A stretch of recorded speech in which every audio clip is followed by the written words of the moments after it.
Hi, everybody. I am standing or sitting in for Dan Natterman, who is in Aruba. Welcome to Live from the Table, the official podcast for the Comedy Cellar on Sirius Radio. We have two very exciting guests tonight. First of all, the host, Noam Dworman, the owner of the Comedy Cellar, an all-around just lovely, charming fellow. Hi, everybody. And I'm not one of the guests, but go ahead.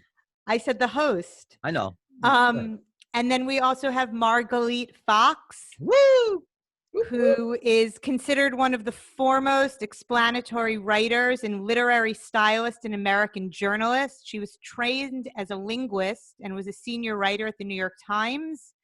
As a former member of the newspaper's celebrated Obituary News Department, she wrote the front page public send-offs of some of the leading cultural figures of our age.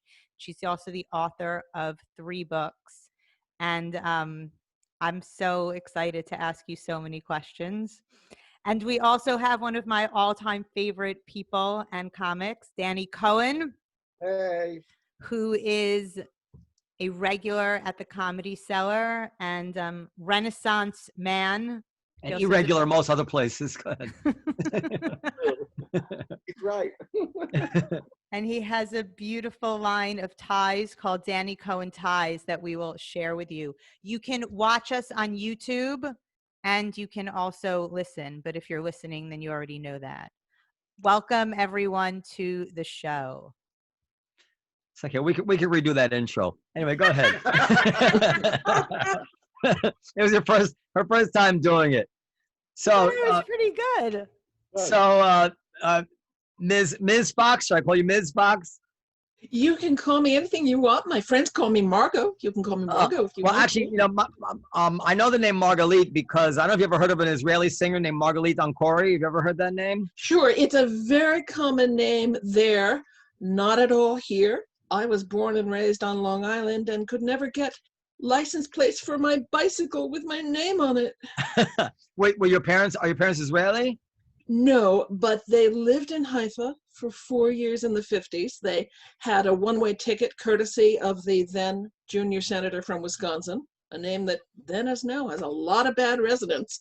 I was born after things had blown over enough for them to come back, but for better or worse, I got the souvenir.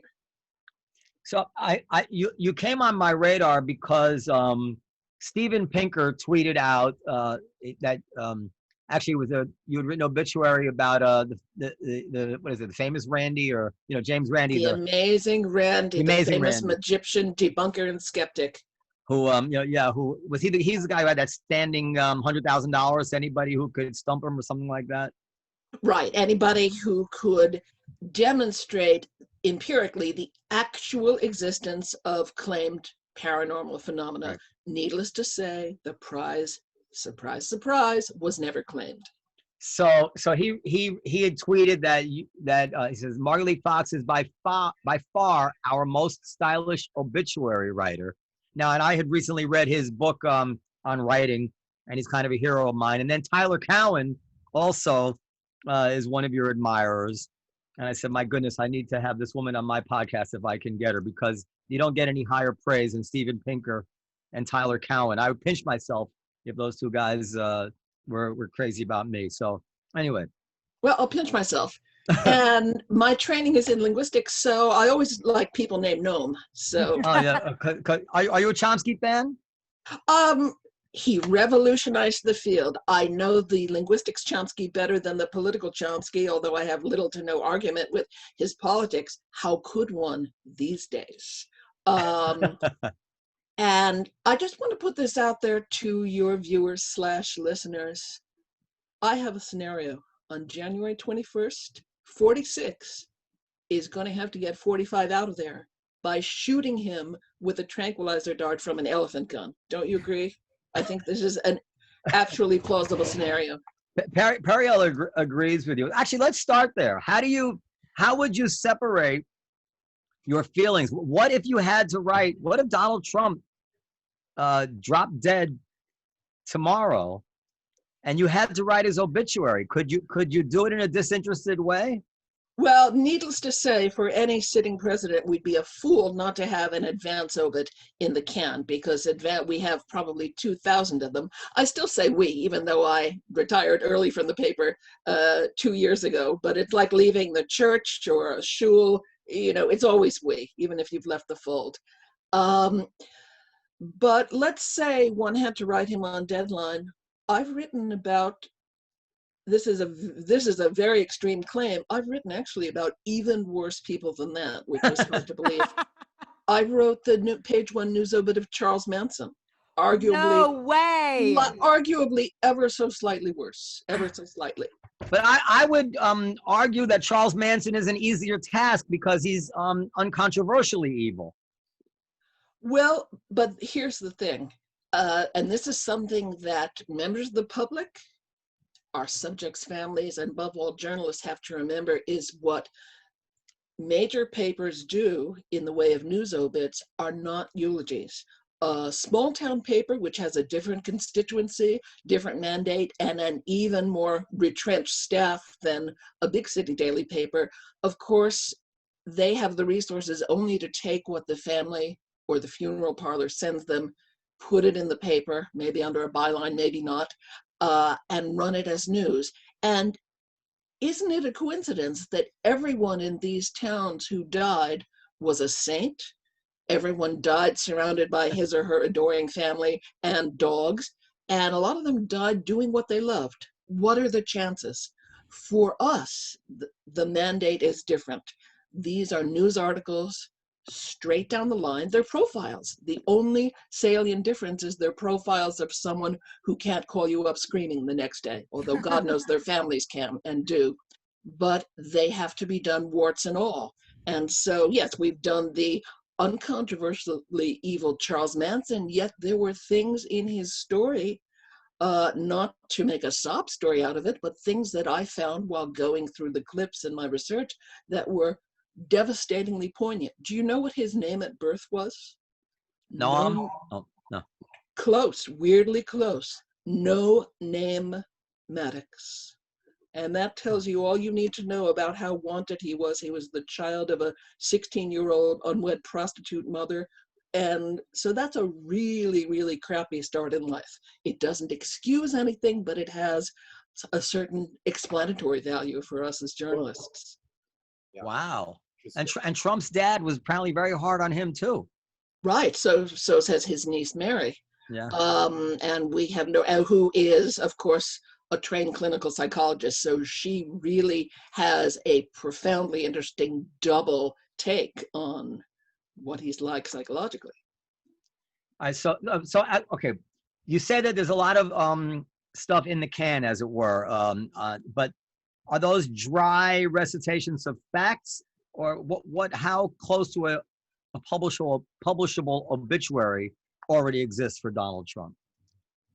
I can't speak to Trump. I didn't work on it, and we at the Times are not allowed to comment on the content of any forthcoming news article. And of course, an advance obit is kind of the ultimate forthcoming news article. So I can't even tell you for whom we have advance obits on file. I could tell you, but I'd have to kill you.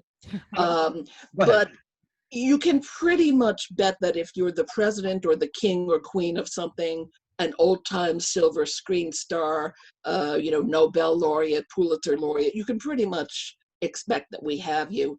And ideally, they are all written, but the top, the who, what, where, and when, because obviously the who, what, where, and when haven't happened yet. So for instance, I'm trying to remember, for The Amazing Randy, you had some line in there, you said he was an illusionist, but he was more of a disillusionist or something like that, which I thought was a great line. Thank you. That would have been written, presuming you had done his obituary in the past, which maybe you didn't, but just for the sake of argument. Even those clever lines and jokes would be written maybe sometimes years before the person dies. All clever lines are mine, and mine alone. Now, for all of us, I retired from the paper in 2018.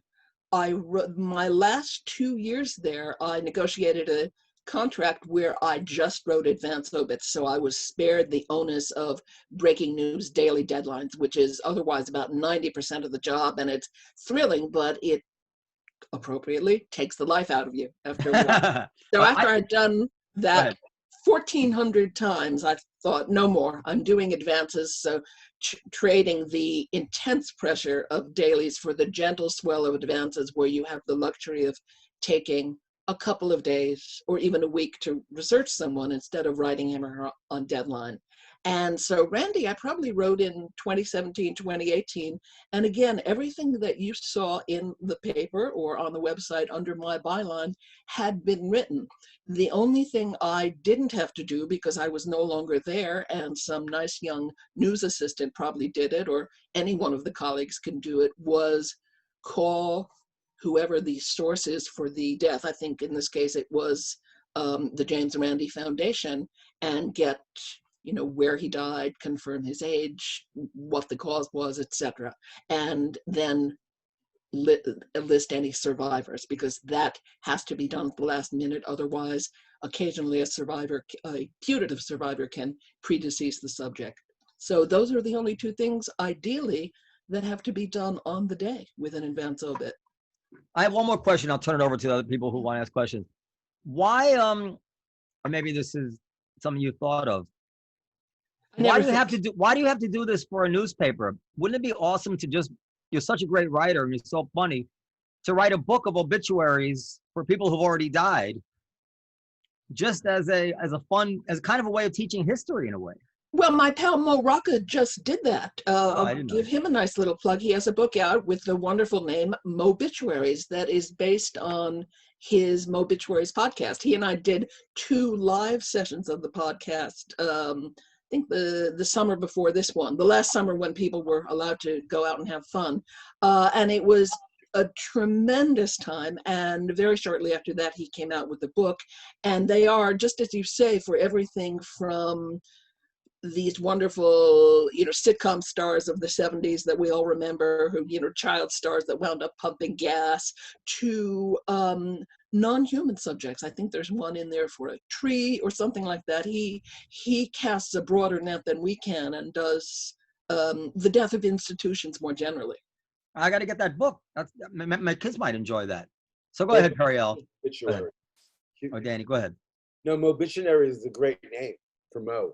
I got out. My father died when I was 5, so I got out that one early. Now I'm listening to you and I'm thinking, wow, do I need to start writing something for my mom, who's 85 and she's doing great? She's not going anywhere, but I'm wondering, should I start writing something now? Kanahara, we know what that means. I would. I mean, look. I would say not. On one hand, I'm listening to you, I'm like, wow, I guess it really is important. You want to write something beautiful. It'll take time, and I can always polish it. But on the other hand, as a comic, as a writer that writes from the heart, I know that when the time comes and she goes, I'm going to be flooded with so many emotions that I think a beautiful eulogy is going to come out naturally. So I don't know.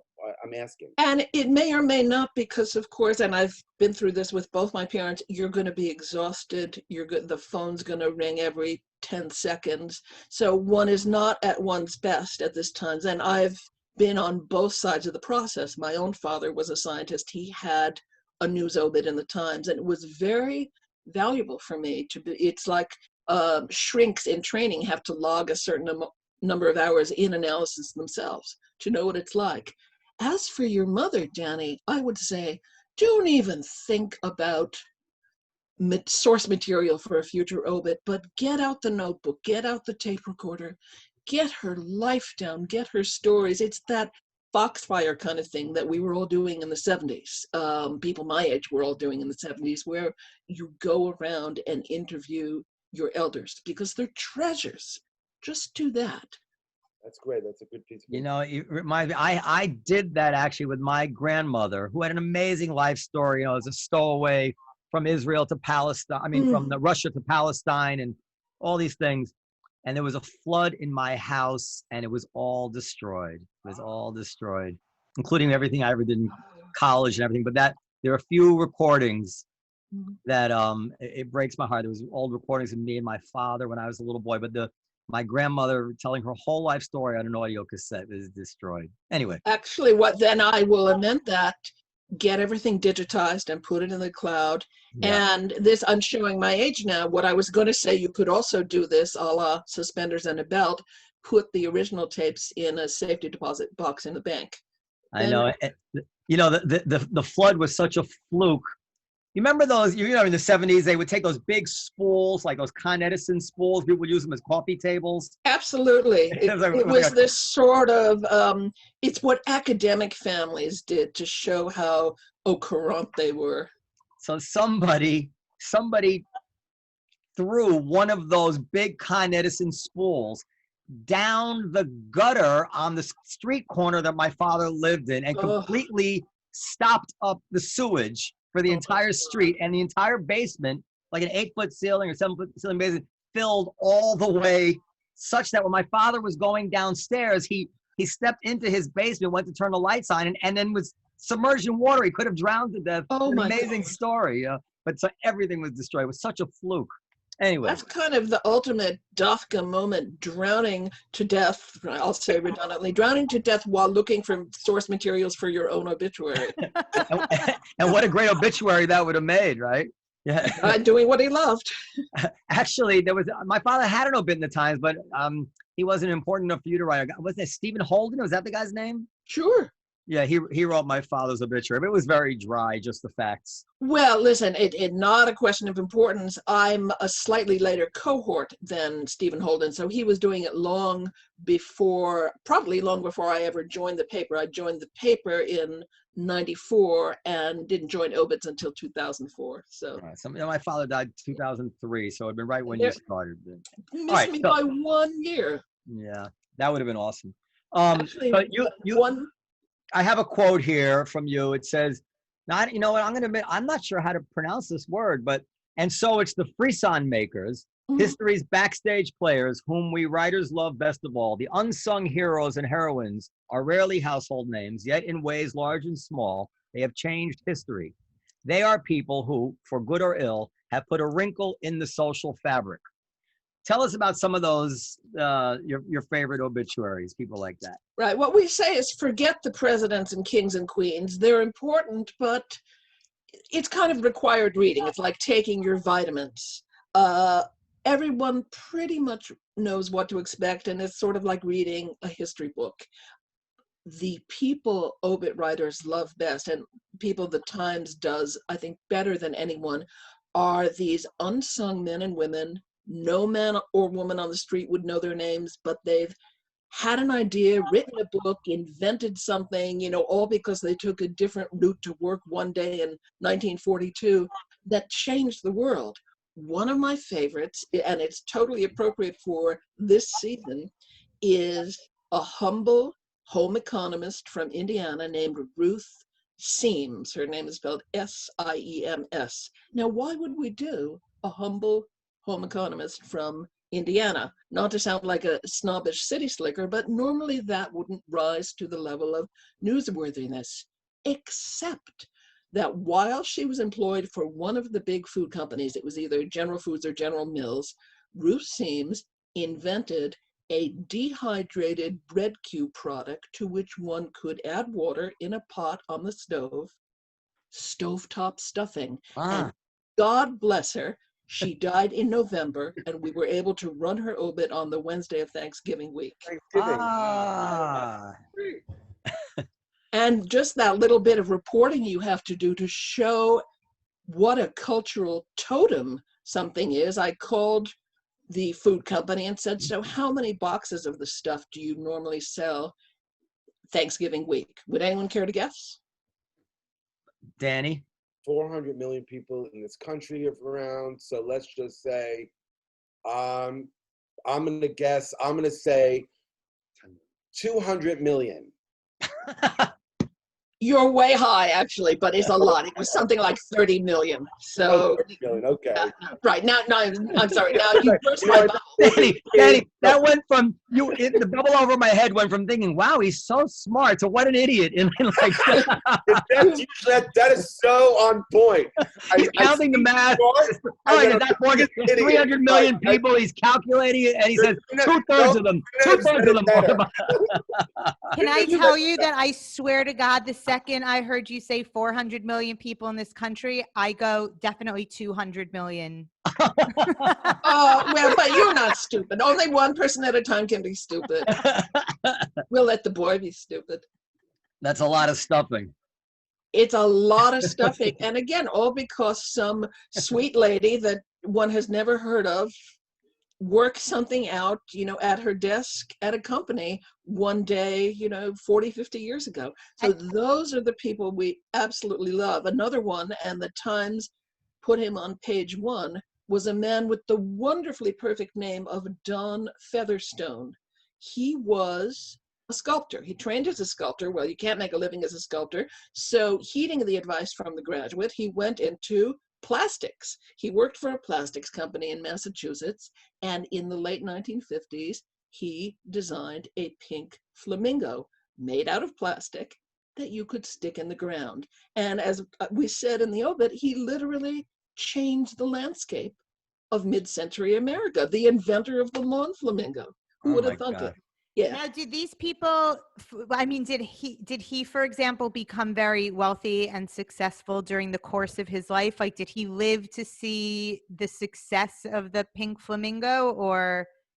Well, he certainly lived to see it, and his own yard was literally an ocean of flamingos. You can look up the obit on nytimes.com, and there is the most wonderful photo, full color, which we ran in color on A1 that day, and it's on the website, of him in his own yard, surrounded by an ocean of pink flamingos. It's absolutely great. Ta-da! Oh, wow. aren't you wonderful? Screen share. Yeah, and wearing a Hawaiian shirt of pink flamingo fabric, no less. That's made by his wife. amazing. Yeah, it's so great. And so he certainly lived, because he died only a few years ago, so he lived to see 50 years worth of his product flying around the world. But when you work for a company, he and the stovetop stuffing lady, it's work for hire. So you get gratified, but you don't generally get rich. Oh, that is criminal. Oh, everything's criminal That's with you. the way the American capitalist system works, my dear. Feel free to overthrow it. I give you two. Thank There's you. that Chomsky. There's that Chomsky again. There you go. So some of the other people as I'm looking up now, you wrote about the man, or I presume it's a man because I'm a sexist, the man who invented the Frisbee? Yes, the man who invented the Frisbee, which started life as one of his mother's tin pie plates, which he threw around until it got too battered for her to use to make pies with. I don't think she was pleased. And again, it's this very mid-century ideal, plastics. So eventually he found somebody who could manufacture it in plastic. It started life with the rather infelicitous name of the Pluto platter. And you sort of can't see somebody saying to their kids, let's go out and play Pluto platter. It's hard to say. And again, presto, the Frisbee. He changed the world. Let's see. I'm taking this from an article here. The pet rock. Oh, the pet rock. One of the things we love about doing obits is that you really can use an individual's life, if you're lucky, as a kind of lens on the wider culture. And here was this lens on this 70s kind of suburban culture where people were prosperous. Maybe they were a little bored too. And someone who was a marketing genius could literally take a stone out of the ground, put a little fuzzy nest around it, put it in a box, and people paid money for this thing. So that to me is echt 1970s. So it was a really, really interesting way to be able to use this one man's obit to talk about that whole period. Can I ask a question? Yeah. When you were told, or I'm not sure exactly how it works, that you were going to write Charles Manson's obituary. I mean, how were you? Was that? I mean, I would imagine that part of it's very exciting to do something like that. And I listened or I read something that you said, or maybe it was on the Obituaries that I watched that you sent me, that your first job, or that you have to approach these as being agnostic. Right. You have to be straight down the line. Manson is probably, the most purely evil person I've written about. Another one, Sheriff Jim Clark, the great club-wielding enforcer of segregation in the Jim Crow South, batterer of heads. He was a person. How did he get to be where he is? Was it purely that he was a product of his time and place? Were there, so the whole issue of causation, how does someone get from A to B to C in his life? How much is free will? How much is just pure blind fate? Those things are absolutely fascinating to explore. And obits, although they were stigmatized for years, I think because of people's primal fear of death, they're the best beat in journalism because they're the most purely narrative. You're taking someone from cradle to grave, and that gives you this built-in narrative arc. So you're paid to tell stories. Who doesn't love to be told stories? Yeah, I mean, I feel like it's so fascinating. That job has to be just one of the most interesting ways to write and learn about people. Is there anything sort of, I mean, macabre about it, or were you attracted to, was this something that like always fascinated you while you were, a college student, or did you read a lot of obituaries, or is it one of those stories like a lot of us have that you just sort of fell into it? And I just sort of fell into it. And in fact, I just sort of fell into daily journalism because I've always been a long form writer. I'm convinced that writers come out of the womb wired for short form or long form, and the short form people go into newspapers. And in my day, long form people write books. But just through a series of accidents, when I got out of journalism school, which I went back to when I was 30, I wound up working for two New York papers, the late lamented New York Newsday of blessed memory, and then I went to the Times.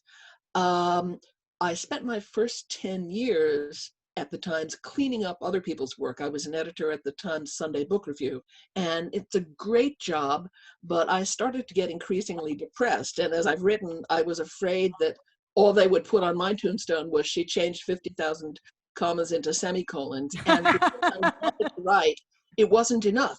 So I wrote my way onto obits, which was historically the job nobody wants in the newsroom, in any newsroom.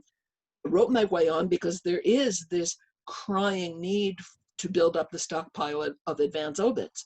Ironically, the very first advance obit I wrote in 1995, the subject is still alive, and damn him, he's still productive. So when I was there, I would have to update it every 6 months, every time he wrote a book or did something else. The best Netflix series are always the before, from what happened before, and then you watch how they became what they were. Exactly. So let me ask you. So so I don't know if you're just being very gracious. This Mo Rocca book, he's kind of a comedian, right? He's like his book is probably leans on being funny. Yeah. But what you're describing has much more depth than that. Much more depth and pathos. Yep. and psychological studies, and as you said, free will. And so it seems to me that somebody still has to write that book. We would really be interesting to see a book of short obituaries of famous people, written with your point of view and your expertise. I'm not, I would really enjoy a book like that. It's interesting. I'm sort of out of the game now, although I miss my colleagues tremendously, and I miss, being affiliated with a great newspaper. I don't miss the onus of daily deadlines. And I very deliberately worked full-time at the paper and wrote each of my first 3 books. Basically, it was like having 2 demanding full-time jobs at the same time for 15 years to get to the point where I could just write books, which is what I'm doing now. That said, because when I retired, I left about 80 advances in the can. Wow. I still have bylines from time to time. You know, when I have one is, of course, in the lap of the gods. But as you can see with James Randi, I had one of a remarkable woman earlier this year named Katherine Johnson, who was one of the Black mathematicians who worked for NASA. Her story was told in the wonderful movie Hidden Figures, and the book on which that was based by Margot Shetterly. So they come up maybe a half a dozen a year. And what's wonderful is I don't have to do anything. I have the sense that I've left enough milk out for the elves, and they put a fully reported and written story in the paper under my byline. It's like magic. I wish I'd done it 20 years ago. So I have some more questions. Actually, I don't know where I keep jumping around in my head. All right, first of all, how has PC affected the obituary business? For instance, Good question. I saw one thing somewhere that you wrote about somebody having been a lesbian when it was, I think I read, against the wishes of the person who died. But that led me to thinking, especially now with the trans issue so hot and the issue of dead naming and all that, how would you handle a trans obituary? What if like Bruce Jenner, let's say, or Caitlyn Jenner? How do you handle? I'm not running the department, but I think any journalist worth his or her salt, and the headline would be Caitlyn Jenner. Well, actually, we have. But then telling the story about Bruce Jenner, how would you, Well, listen. I think the ethic now is to call this person Caitlyn even during the Olympic years, but to explain, we have a case in point that ran just a week or 2 ago, the great writer Jan Morris, who was born James Morris and was one of the very first and wrote the beautiful, this is a British writer, wrote the beautiful memoir Conundrum that came out, I think in the 70s. It was she was one of the very first people to have gender reassignment and one of the even more very first to write a memoir about it. It's a beautiful memoir. And I wasn't involved in this obit, but I believe the writer, the headline, of course, said Jan Morris. The lead paragraph said Jan Morris, who wrote about X, Y, and Z. The gender reassignment wasn't even mentioned till lower down, because what transcends everything in importance is the number of books she wrote, her importance as a writer, a traveler, a thinker, and the gender reassignment had its place, because of course we have to explain to people why, in the minds of some readers, there may be confusion about is it Jan or is it James? So it has to be explained, but you can do that in a sentence, in a clause. Yeah. I just feel like there's so many landmines now, the least of which would be, what name to use, but just it just seems like people always find themselves getting in trouble when they talk about this stuff. People who never thought they would get in trouble, but maybe I'm. Well, being a journalist of any kind in the age of social media, and particularly since the Twitter explosion, is like working stark naked in Macy's window at high noon in the days when Herald Square would have been thronged with people. And to be honest, there are some journalists who are very thick-skinned and have developed a comfort level with that. I may be a little less thick-skinned than one needs to be in this day and age, because when something like that happens and there's just a tsunami of invective about you, yeah, it's very primal. And you literally, even though you're highly trained, you have a byline in a major paper, all you want to do is run home, throw yourself face downward on your bed, pound your little fists and say, everybody's saying really mean things about me. And guess what? They are. Yeah, Danny understands that. So here it was Debbie Friedman is I think this is from Wikipedia. I cut and paste without reminding myself where I took it from. Oh, dangerous. I know. The Jewish singer-songwriter helped create beautiful folky melodies for traditional players that invigorated. Fox's obituary highlighted these creations and also brought to light the fact that Friedman was a lesbian, a fact known to some that Friedman had preferred to keep private during her lifetime. So that's the kind of thing. And apparently it says here, it ignited a debate about whether she had been right to keep it a secret or something like that. Yeah, that I literally wasn't aware of, because that was probably, 10 years ago. So I have to tell you, when I started the Obits job in 2014, I literally thought naively that I would be like one of these major league ball players that claims they remember every single at bat they had in a 20-year career in the majors. And instead the reverse is true, because you have this intense communion with someone. You inhale their life. Sometimes you only have an hour if it's a late breaking daily story. You exhale it onto the page. You're totally exhausted. And if I had a nickel for every time I came home and said to my husband, I wrote about the most fascinating person today, and he'd say, who was it? And I'd say, I can't remember. I could have retired long ago. So I'm afraid it's very difficult for me to comment on a story that's one of 14 or 1,500 obits I wrote, and 10 years ago to boot. I am so happy to hear you say that, because I'm moving up on 60 and I have trouble remembering names now from time to time. And this entire interview, I've been thinking to myself, this woman's memory is amazing. Like, she's whipping off names. So just to hear you admit to having the same human problems that I do is I'm going to make you feel really bad. I'm the exact same age as you. So your memory is, you did make me feel bad. I know.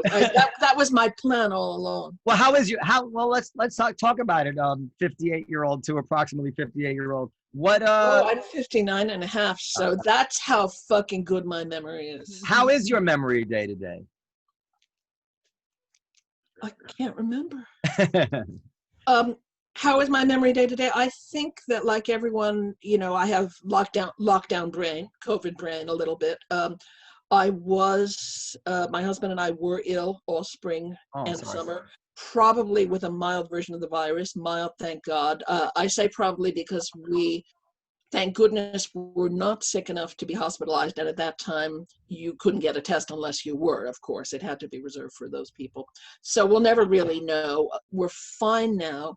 But I think just even not being sick, just the onerous conditions of lockdown, can make one a little stupid and forgetful. But I also think that spending a decade as a deadline writer for a daily paper means you sort of have to keep yourself razor sharp. And I think it's, there's probably something going on neurologically that doing that work reinforces memory, because that said, you can't depend on memory. When I teach young journalism students, I will say, do not rely on your memory for anything, because if you put something in the paper without checking it because you think, oh, I know that, it will inevitably be wrong. And I tell them, you have to look up everything above the level of George Washington was the first president, and if you're tired, you should look up that. I mean, I can remember a Mary Tyler Moore show I saw in 1976, and have trouble remembering a movie I saw yesterday. It's really, but that's exciting. The classic difference between long-term memory and short-term memory. And people our age, I'm no neurologist, but anecdotally, it's pretty clear it's the short-term memory that most of us are having difficulty with. The long-term stuff sticks around. That's in the cloud. It's frustrating as hell. It really upsets me. I used to fancy myself someone who could hold his own, maybe even on Jeopardy. Maybe not win, but definitely could, be in the, if I got the questions the right way, maybe. And now who's going to be the host now? Oh, that's a whole other question. Did you write his obituary? No, I was long gone by then. Do you have your own obituary? Is your obituary in the can somewhere in the New York Times vault? I very much doubt it, because we're very often asked, is there an age at which you start looking at potential subjects for advances? And it's case by case. But because our staff is small, we would very rarely look at someone under the age of 80. People, middle class, upper middle class people live fairly long these days, unless we heard someone had a dread disease or they were a rocker, because then they'll OD or die in a plane crash at 27. It's always 27. Okay. Any more questions about obituaries, by the way? Because I have some linguistic questions also as well. I was waiting to get back to Chomsky. Oh, go ahead. Well, this is my question. I noticed I read a lot on the Kindle now, and it's changed me. When I was younger, because I guess I was a little like I don't know if it's ADD, but just without patience, I very seldom looked up words that I didn't know when I was reading. I would read through them. I would get a gist for them, but I really didn't know what they were. I mean, I guess I did pretty well on my scores and stuff. I picked up a lot of them. But now with the Kindle, you can just hold the word down and it gives you the definition. And this has been it's almost a life changer for me. I mean, because I'm really enjoying and learning new words now. And also the Kindle has a feature where it'll test you. It keeps track of all the words that you've looked up. And then you can take flashcards and it'll test you to reinforce what you've learned. But your vocabulary. That sounds horrible.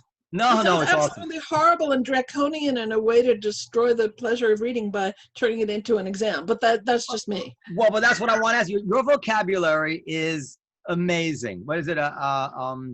Somebody called you a lexical super maven, and I mean, I'm just reading every single one of your obituaries. The vocabulary is wonderful. How did you develop that vocabulary? Being of my generation, did you take the time to look up words, or was it just you just knew what they meant in context in a better way than other people did? How did you? Well, I'd love to say I just knew, but of course that would be a complete lie. I was both lucky, let's say lucky enough for the purposes of this discussion, to grow up in an academic family. My father was a college professor. My mother taught writing. So that kind of discourse was in the air. And when I lecture to undergraduates, I'm sort of very, very conscious of we're the tail end of the baby boom, you and I. So people spoke differently. Our parents spoke differently. So I grew up with pretty erudite speech, that was sort of in the air from my parents and their academic friends. And of course, in a fix, there's rogers.com. So the source is online. My original training, even before I was a linguist, was as a cellist. And so without even being conscious of it, I think I'm still very, very passionate about having a piece, even an obit in a daily paper, read as though it were through composed, like a piece of art song. So I'm very conscious of the weight, and not only the meaning, but the weight and the meter and the cadence of each word, and then from that each sentence, from that each paragraph. And so if you're in a fix and you have a word that works semantically, but maybe doesn't give you a good meter, Rogers to the rescue. You just plug in that word and see which of the synonyms give you better poetry. And I've done that many a time on Deadline. So that's my dirty little secret, I'm afraid. There's nothing to it more than that. We had the geneticist Robert Plomin on, and he would say that it wasn't your environment with your parents, that you just inherited your parents' gift for language, but who knows, right? It's got to be both. I mean, it's clearly both, because of course, the language instinct, as your pal Pinker calls it, is hardwired in. Yeah. But we know from the so-called forbidden experiment that Herodotus wrote about, that's not enough. You have to have exposure too. And if, God forbid, you took a pre-baby and put him, in a room and fed him, but put him in a room with no speech, he'd never acquire language. And occasionally there are these terrible natural experiments with these isolated, deprived children. And even when they're rescued, they don't develop language if they're over a certain age. They don't imprint. Who is a better cellist, Pablo Casals or Yo-Yo Ma? they can't be compared because they're really from different generations and different eras of playing. The cellist I really loved, he was sort of the one whose recordings I grew up with, was the great French cellist Pierre Fournier, who's very cool, very elegant. There's not a lot of schmaltz in his playing. He's of that Casals generation. But I think the whole approach to playing is very different in our generation and the one after. I know this, Perry, I'm just going to say this because I know it's just interesting to me, but if you feel that our listeners won't stomach it, we can take it out. But I grew up I had this great record of Pablo Casals conducting Beethoven's Seventh Symphony. And, the second movement is a cello movement. It's all, it's that, and I thought, and I listened to maybe 20 other versions of it after that to compare. And I thought his was by far the best best rendering of that movement. And I guess because he was a cellist, It's interesting. I think also there's that, and also we're so profoundly swayed by what we grow up with. If it's the first instance of something we've heard. Only yesterday I had on QXR and they played Saint-Saëns Carnival of the Animals. It was perfectly fine, but I thought, I'm not enjoying this. And the reason I wasn't is it wasn't the recording I grew up with that had conducted by Leonard Bernstein, that had Young Person's Guide to the Orchestra on the flip side. And that's the only reason. Yeah, I just bought the whole DVD set of it, Leonard Bernstein's Young People concerts. The TV show he did to teach young people music. I know I have to strap my kids into to watch something at that pace, given what they're used to on YouTube now. Anyway, and the final thing, what is them? When do you change a comma into a semicolon? A semicolon is a very peculiar piece of punctuation. I use it just by gut instinct, but I'm never quite sure if it's right. Well, now that I'm not doing that for a living, I can tell you, me too, and pretty much everyone, there are rules for it. One of my colleagues on the Times Book Review copy desk, Patricia T. O'Connor, actually wrote a wonderful grammar book called Woe Is I, and she has a whole chapter on punctuation. And she was actually, on the success of that book, was actually able to leave the paper and write books full time. So I got to get that. I'm into that stuff. I think somehow with age and slowing down, I'm beginning to enjoy things that I just didn't have the patience for when I was younger, like vocabulary and grammar and even reading fiction. I never had the patience to read fiction, and now I actually really enjoy reading fiction. It's changing with age. All right, anything else? Go ahead. I don't know you very well, but if you're enjoying thinking about semicolons, your life is very sad indeed. That's what lockdown does. It's come to this. It is. Listen, you're saying that, but I know I don't believe you because you probably love that stuff. Oh, no, I couldn't give a rat's ass about the semicolon. Really? Well, okay. Fair enough. Not anymore. They're not paying me to think about it. Not anymore. All right. Gentlemen, any other questions you'd like to ask Margalit before we allow her? Release her from our clutches? Yeah, before we release her. I love this conversation. This is great. Oh, well, it's been so much fun for me, too. When Periel contacted me, as you know, I said, live from the Comedy Cellar. I'm not a comic. I'm not funny. Are you sure? I was absolutely convinced you had the wrong person. So thank you for bearing with me. No, you actually said to me, I did. Yeah. You told me that some people who had reached out to you sort of had some idea that they were rude, or they thought, I was so horrified by what you said, actually. I was very reassured by your answer.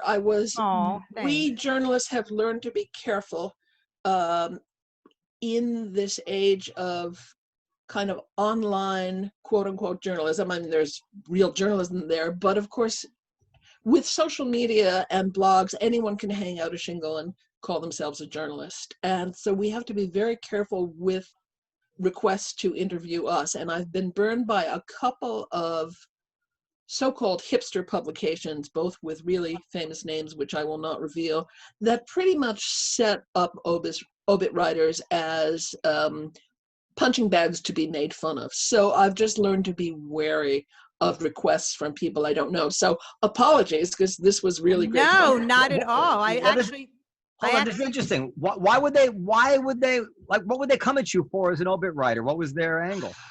I think just because I'm a boomer and they're, whatever, they're millennials, and so because they can, because I'm old enough to be their mother, because I trained in print journalism, because I know who Edward R. Murrow was, any of that stuff.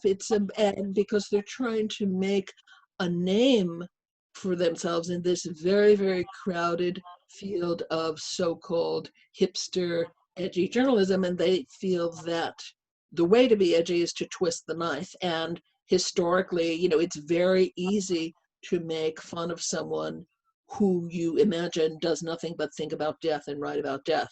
And the point I will make till I'm blue in the face, and that we've all made tacitly here, is maybe one sentence in an obit of 1,000 words is about someone's dying, and the other, however many hundreds and hundreds of words are about the life.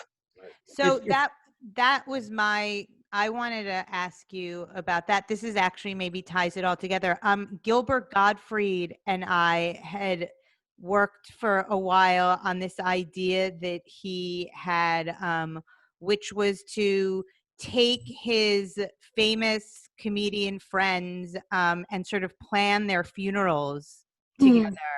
And so it was an idea for this show where he would essentially be celebrating their lives in a way that most people generally only experience or don't experience after they've passed away. And so it seems that, people say all these beautiful things about you after you die. Those are eulogies more than obituaries, right? Sure. I mean, Margalit made that distinction very early on, right? You said, although if it's Gilbert Gottfried, what you're describing sounds closer to a roast than a eulogy. And of course, the most brilliant word on this subject was by the greatest humorist of them all, Mark Twain. He had Huck and Tom go to their own funerals because he absolutely had his finger on the pulse of the human psyche, which is, we all want to know what's going to be said about us, and ironically, most of us are not there to see it. You should be on television. You should have an ad hoc whatever it is, like on 60 Minutes something, doing on-camera obituaries for people. You'd be fantastic. You speak so well. I think you'd be a great broadcaster. From your mouth to God's ears. Wouldn't that be great? Like a little segment, whenever, like Andy Rooney type thing, or so, I don't know. Here's who croaked this week. I guess we have to call it something slightly classier than that, right? No, it would be great. It would be great. My friend Steve is here, and he thought that if you write a book, it should be called Wakepedia. That my great grandfather, the rabbi, would be spinning in his grave for me to be writing about wakes. But indeed. But I'm really out of the game now, except for the few advances that the gods of advance obits decide to put in the paper of mine. I just write books now. My narrative nonfiction book, Conan Doyle for the Defense, about a real life wrongful conviction for murder that Arthur Conan Doyle solved by turning detective himself. That came out in paperback last summer. I just finished another narrative nonfiction book that's coming out in June, and I'm starting the one after that. So I'm a busy girl. That should be a movie. Well, since it's been announced in the trades, I can tell you that the Conan Doyle book has indeed been optioned. They have a terrific young screenwriter. They've been kind enough to let me vet the screenplay since I'm the EP on the movie, and it's going along great. Of course, COVID has pretty much shut down the industry, but God willing, that's all going to come back in 2021. That's exciting. Amazing that story's done. All right, I guess we should let Margalit go. Like, if you were, maybe after COVID, you can come down to the Obituary or the Comedy Cellar. We can get to meet you in person, because I feel like I could speak to you for hours. It's so interesting. I would love that. Back at you, all of you. That would be so, well, we would say next year in Jerusalem, so let's say next year at the Comedy Cellar. Oh, that'd be wonderful. All right. Are we going to continue without her for a few minutes? We can, yeah. Okay. So I guess we can allow her to sign off. I will sign off. Thank you so much. This was great fun. And Thank you so much. My pleasure till we meet again. The fantastic Margalit Fox. Thank you. Very nice to meet you. Danny, you didn't say much. Well, it was great. I mean, I loved it. I was listening and it was amazing. I never heard you that quiet. I think she's awesome. There was a lot of intellectual talk. So I was like, jump in, but I'm like, you know what? I can only sound stupid once in a box. Once, I don't want to, I didn't think you sounded stupid at all. I was right there with you. I don't know if that says more about me or more about you. But she's great. She's very likable and really smart. So smart, right? Yeah. Yeah. You should read some of her obituaries. They're so good. Yeah, I bet they are. I bet. And I get so paranoid. I'm just looking it up now. Like I said, you can have an ad hoc segment. And I say, well, did I use that ad hoc wrong? But I didn't. It means when necessary or needed, which is exactly precisely what I meant to say. But it's scary when you talk to somebody that you know is just more knowledgeable than you are. Is that how you feel when you talk to me? No, strangely, I feel very confident when I speak to you. It's very fluid, But when I speak to somebody like her, I was like, oh, fuck, don't use the wrong word. Yeah, I feel very comfortable in that kind of company. And I don't think of myself as someone who's very smart or an intellectual, but I like sitting in on intellectual talk. I enjoy it a lot. You would think I would be bored, but I don't get bored. I love it, but I'm really not that smart. I don't get really. I think it's most of all intimidating when it's somebody who is an expert at language. That really gets me a little nervous. Right. I don't know. Who knows? Maybe I had too much coffee. But anyway. I don't feel nervous. I know that, Periel. Steve's watching the whole thing off camera and he's just like nodding his head. She didn't answer my question though, and I didn't want I'll answer it for you. What was the question? I didn't want to push it because I didn't know if she just didn't want to answer it, which is there is something macabre about doing that, right? And I am curious if there is, there's a fascination in this culture with that too, right? I don't think so, because it's not macabre. It's about you're really talking more about their entire life than the death and the lead up to the death and how they died. That would be macabre. But she does. Right. Okay, fair enough. Right. But I'm just wrong. It was a dumb question. It's just a stupid question. She was being kind. Right. She was just being gracious to me. She's a cello player. Yeah. I'm not even sure you use macabre right. What do you think it means, Periel? It's an attraction to things that are dark. But I love the take on that. I love an obituary like that would be macabre and not talk about their life, but only talk about their death, how they suffered. Right. That would be like a crazy kind of obituary. I mean, that's funny. That's amazing. Right? Uh-huh. Because it would be like, oh boy, like there's no hope. There's nothing, like you don't know anything about the person except how much they suffered and how they died, how they were tortured and all that. And you're like, oh boy, that's really sad. There's nothing, and then there's just like the one line at the very end. And he invented the pink flamingo. Yeah. I would love to have a list of the people who are important enough to have an obituary in the can. Like that's a prestigious group to be in. Well, she told you basically if you're like a world leader or royalty or like a Hollywood, screen star. Well, I'm sure Paul McCartney has one. Right. I bet you like Watson or Crick or whichever one of those guys is still alive has one. Like there's various people who are important enough that they have one. I guess old enough also. You have to get, I guess. I mean, what do you even start thinking of someone like when they're 50? 55? No, you probably wait till they're 65, 70. No, I think it like Putin probably has one. Yeah. Nancy Pelosi better have one.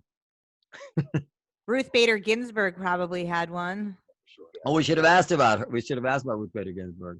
I was taken by the fact that she hinted that she had far left politics. I don't want to ask her. I mean, she didn't hint at it. She flat out said it. Yeah. All right. I would like to ask. I love how tolerant you are of her far left wing politics, but me, you'll just like eviscerate. Well, we didn't bring her on here to talk about her politics. But how does it make you feel that somebody who you think is so intelligent and so interesting agrees with me politically? Makes me sick. I don't know how to answer that. Yeah, I'll bet.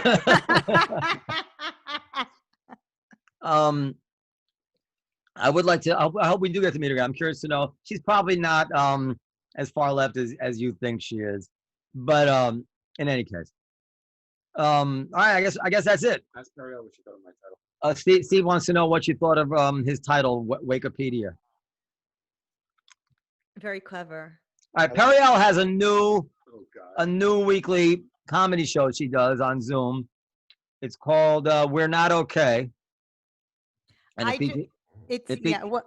Go ahead. it features her, Jessica Kirsten, and Rachel Feinstein. Yes.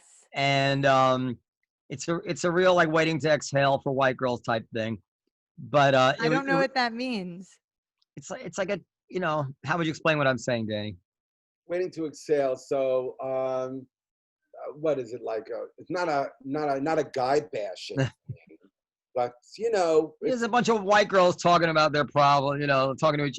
It's from white girls for white girls. Foo-woo. Seems like a fucking just ringing endorsement, huh? But I have to say, I watched one episode of it and it was really good. It was really, really good. I didn't get to see the second episode, but it was really good. So I would encourage everybody. How can they find it, Periel? They can go to We're Not Okay comedy show on Instagram, or they can just come to Periel Aschenbrand on Instagram and find it. And I'll say this. First of all, that's very kind of you. I take it as a big compliment when you like anything just because you hate everything. So And I wouldn't say it if it wasn't true. No, I do know didn't that. mean it. It's I'm only Even just the fact that I was obviously so surprised. I couldn't even hide it. I'm like, you know what? It was really good. I got to admit. Hilarious. It's really. He said you should call it My Three Yentas. Da, da, da, da. It's really, it's like this show in a way that, it sounds cheesy but I'm being really genuine when I say it. It's that I can't believe like how lucky I am to get to do that, because it's such a thrill and they're so brilliant and hilarious. And it's especially during quarantine. This show, which everybody knows how much I love the podcast, and also now that it's really, something to keep you sane during this, really difficult time. Oh, stop with that stuff. Serious. And seeing Danny's beautiful, sweet face also. Wait, Danny, so Christmas and Hanukkah are coming up. And I do have to say this. Everybody knows that Danny is a brilliant and hysterical comedian, but I don't know how much they know about all of your other talents. Yeah. And, really, it's remarkable. You know his stenciling, that he does these paintings and stencils on walls, and we're trying to hold an audience here, right? The fuck are you going? What are you doing now? I make ties. This is also going to become like a phone conversation here. Yeah. We're doing a show, you idiots. This is supposed to be this is not for us. You want to plug something to Danny's? Do it quick. Yeah, DannyCohenTies.com. Great for Christmas, Hanukkah. They're made in New York, and you're going to love them. Danny Cohen Ties. Oh, in this really terrible time. It's very tough. Hanukkah, the holidays are coming. You spent 30 minutes talking about a semicolon. Show your fucking tie. Show us a tie, Danny. Show us a tie. Okay. Danny Cohen Ties. No, the other one. This is one of them. I embroider on all of my ties, so this is the frog. All right. The frog. That is it. See? There's another tie that you had too. You showed a couple months ago that I really like. Danny Cohen Ties. I make them in New York, made in New York. They're $66, and they're fun. They're great. They're really unique. They're all embroidered, and so they're beautiful. And you know, I know nobody's wearing pants these days. It's like a ridiculous time to sell a necktie. No one's going to the office anymore. No one cares about neckties, but I'm selling neckties. So where to pitch? My kids had parent-teacher conference today, and apparently I'm a very good writer, and I'm very good at math because they complimented the work that the kids are handing in. But I think I'm probably a little too heavy-handed about correcting it. But anyway, okay, we're done here. Nobody mentioned my new microphone. Oh my God. What about your new microphone? It's amazing. Noam got me a microphone. I bought her a microphone. Save it for my 3 yentas. Great looking. Yeah, save it for my 3 yentas. Goodbye, everybody. You can follow us at Live from the Table, and you can send your questions, comments. What's the email, Noam? Podcast at comedycellar.com. Podcast at comedycellar.com. Danny, where can everybody find you? Danny Cohen Comedy, Instagram. You know, Danny, you should get a mic too. Oh, now really? that I'm hearing how much better Periel sounds with a mic, I'll get one. I think you should get one. I'll get a mic. They're not expensive. Maybe you can barter a couple of ties at PC Richards or something. All right. I'll see what I can do. It was great seeing you too. Miss you. Bye, everybody. No, actually, and you should check. If you really want a dose of Danny Cohen, you should follow him on Facebook because he goes live. How many times a week do you go live? You know, like 3 times a day. 3 times a day, and he's hysterical. I'm telling you, you think 3 yentas is funny. I mean, this Danny Cohen's Facebook live is gold. I hope you're recording all of them because they should all be on YouTube. I delete all of them. Why? Because they're live. You catch them or they're gone. That's it. They are. He does it on Instagram too. They're wonderful. Wait, can you get Steve in this frame for a second? Yeah. Well, I'll have to zoom it out a little bit for his big head. Go ahead. No, because before COVID. Wait, Noam, come back. There's not room for both of us. Go ahead. Well, yes, there is. He can sit on your lap. Okay, go ahead. We were talking about doing. Hi, Steve. We've captured Steve. We're keeping him in Westchester. Called Stupid, remember? Yeah. Oh, stoop. Noam, remember? No. Talk stoop. We were gonna hang out. Danny and I were gonna hang out on the stoop with Steve and do like 5-minute segments of what was going on outside the cellar. I love that idea. I think it's great. All right, get on it. All right, I think we should go now. Fine. I Goodbye. like my 3 yentas. Stay with that. Yeah, you guys should play like Matchmaker or some really Jewy Fiddler on the Roof music before you start. You're welcome to contribute your musical talents. Okay, go ahead, hang up. Hi, Dan. Bye. Bye, everybody. Bye, guys. Thank you. Good night. Good night. Do you notice anything about my hair? Oh, wow. You colored your hair. Look at that. You look 10 years younger. You didn't notice it, though. Goodbye. Bye. Say no gray?